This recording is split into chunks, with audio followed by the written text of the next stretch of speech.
Here, that's what my role is. You know, it's a good situation that, you know, it's not developmental academy games, but at the same time, U.S. Soccer is kind of just broadening the net and just saying, hey, it's a big event.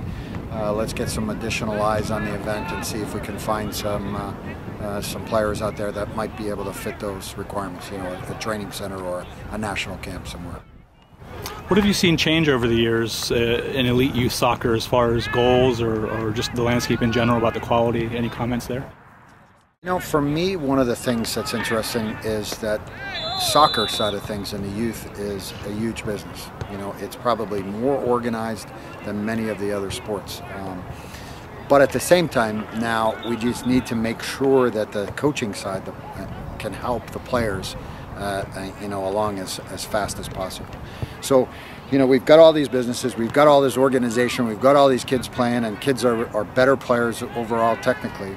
Now at the higher level, we've got to keep making sure that they're getting into good environments around good coaches all the time. So for me, that's the biggest thing. You know, now you've got the developmental academies, you've got the MLS that are looking at their academies now.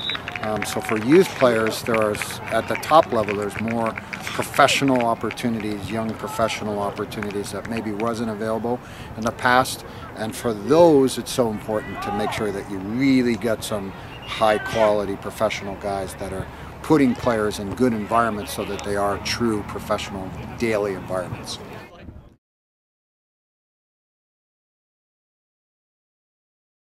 One of the things that, for me, you have to recognize is that those opportunities, there are lots of good players that don't ever get to play professionally because those opportunities are all about timing, you know. And if you have an opportunity and there's a need for a club that meets that opportunity, I always say take it, you know. Even as a college coach, there's opportunities to come back and get that education.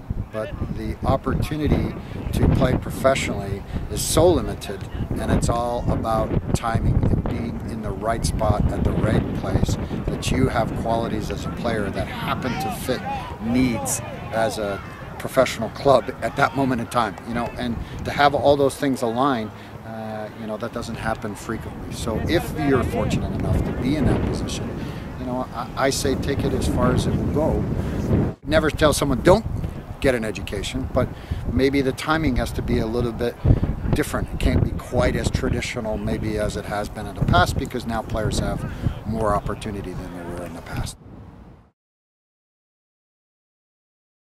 Jefferson Cup is probably one of the top 5 tournaments in the country, so you know you get the quality of teams and the quality of players is very, very high. So you know, for a player, that's great. You get, you know, as a player, you're always seeking out good opportunities. You're always seeking out good games, fast games to play.